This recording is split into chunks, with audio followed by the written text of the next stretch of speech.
মোহিনী মিল একসময় কুষ্টিয়ার সব থেকে আলোচনার কেন্দ্রবিন্দুতে ছিল এই মোহিনী মিলস। সচল অবস্থায় মোহিনী মিল সমগ্র এশিয়ার সর্ববৃহৎ কাপড় কলের স্বীকৃতিপ্রাপ্ত মিল, যার অবস্থান কিন্তু আমাদের কুষ্টিয়াতে।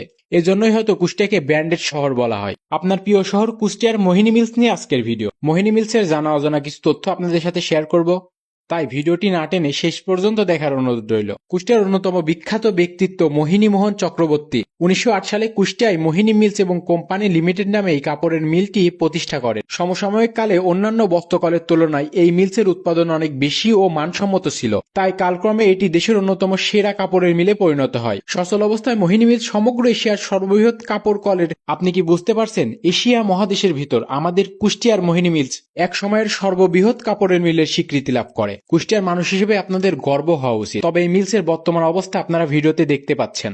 মাত্র 8টি তাঁত নিয়ে মিলটি উৎপাদন শুরু করে। এর শ্রমিক সংখ্যা প্রায় 3000-এর ঊর্ধ্বে ছিল। মোহিনী মিলের শাড়ি ও ধুতি বাংলায় জনপ্রিয়তা লাভ করে। তবে একসময় এশিয়া মহাদেশের সর্ববৃহৎ ঐতিহ্যবাহী বস্ত্র কুষ্টিয়ার মোহিনী মিলস আন্তর্জাতিক পর্যায়ে ব্যাপক অর্থনৈতিক জোয়ারে প্রসিদ্ধ থাকলেও আজ সারা বাংলাদেশে এত উন্নয়নের মাঝেও মিলটির এই করুণ পরিণতির অবস্থার দিকে তাকালে কুষ্টিয়াবাসী দুঃখ প্রকাশ করে থাকে। অনেকে মনে করেন এখনো মিলটি রাষ্ট্রের শিল্প উন্নয়নের সাথে ফিরিয়ে নিয়ে পুনরায় নতুন প্রযুক্তিতে চালু করার জন্য বাংলাদেশ সরকার যথাযথ উদ্যোগী হলে হয়তো মোহিনী মিলস আবারও পেতে পারে হারানো দিনের সেই ঐতিহ্য।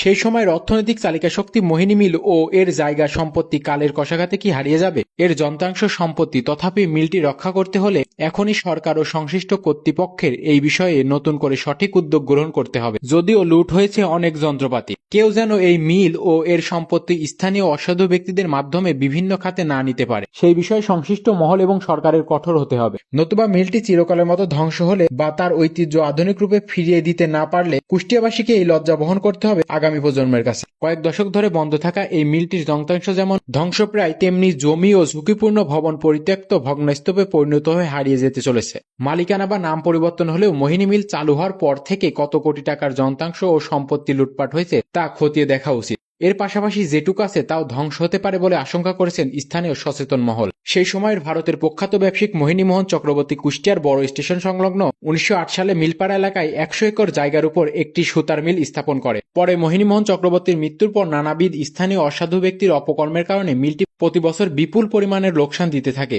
অবশেষে 1982 সালে মোহিনী মিল দেউলিয়া তালিকাভুক্ত করা হয়। এরপর সরকারের নিকট থেকে মেসার্স আফসার্স গ্রুপ ইন্ডাস্ট্রিজের মালিক জনাব নজরুল ইসলাম এই মিলটি কিনে নেন এবং 1984 সালের 25 সেপ্টেম্বর থেকে শাহ মাজদুম টেক্সটাইল মিলস লিমিটেড নামে নামকরণ করা হয়। কিছুদিন পর স্থানীয় নানা সমস্যার কারণে তাও বন্ধ ঘোষণা করা হয়। কিন্তু আজ সরকারি উদ্যোগে পুনরায় চালু করার বিষয়ে বিবেচনা রেখে মোহিনী মিলের খোয়া যাওয়া সকল যন্ত্রাংশ জায়গা উদ্ধার করতে হবে। আরও হারানো ঐতিহ্যের দিকে বিবেচনা রেখে এটি রক্ষা এবং চালুর বিষয়ে সরকারের প্রতি আশু হস্তক্ষেপ কামনা করছে কুষ্টিয়াবাসী। জানা যায় ভারতের প্রখ্যাত ব্যবসায়িক মোহিনী মোহন চক্রবর্তী মিল স্থাপন করেন তখন সুদূর ইংল্যান্ড থেকে পিতলের হ্যান্ডলুম মেশিন আরও পিতলের তৈরি প্রায় 200 তাঁত আমদানি করে বানিয়েছিলেন তার মিল। এ সময় ভারতবর্ষের কয়েকটি জায়গায় এই ধরনের আধুনিক সুতার কলের মধ্যে মোহিনী মিল ছিল অন্যতম। এখানে প্রায় 300 শ্রমিক কাজ করতে। এই মিলে উৎপাদিত সুতা ভারতবর্ষের সব প্রদেশ ছাড়াও বার্মা, পাকিস্তান, শ্রীলঙ্কায় যেত।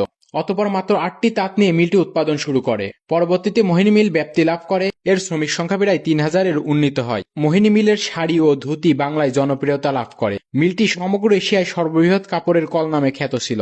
এর উপরে অনেকের জীবন জীবিকাও নির্বাহ ছিল। অনুরূপ সচেতন মহল মনে করে মোহিনী মিলের ঐতিহ্য নতুন রূপে ফিরে আসুক আগামী প্রজন্মের কাছে। আপনার প্রিয় শহর কুষ্টিয়াকে ভালোবেসে থাকলে অবশ্যই আজকের ভিডিওটি শেয়ার করবেন এবং এরকম সুন্দর সুন্দর ভিডিও পেতে আমাদের পেজটি ফলো করে রাখুন। আজকের মতো এ পর্যন্তই। দেখা হবে নতুন কোনো ভিডিও। ততদিন ভালো থাকবেন, সুস্থ থাকবেন। আল্লাহ হাফেজ।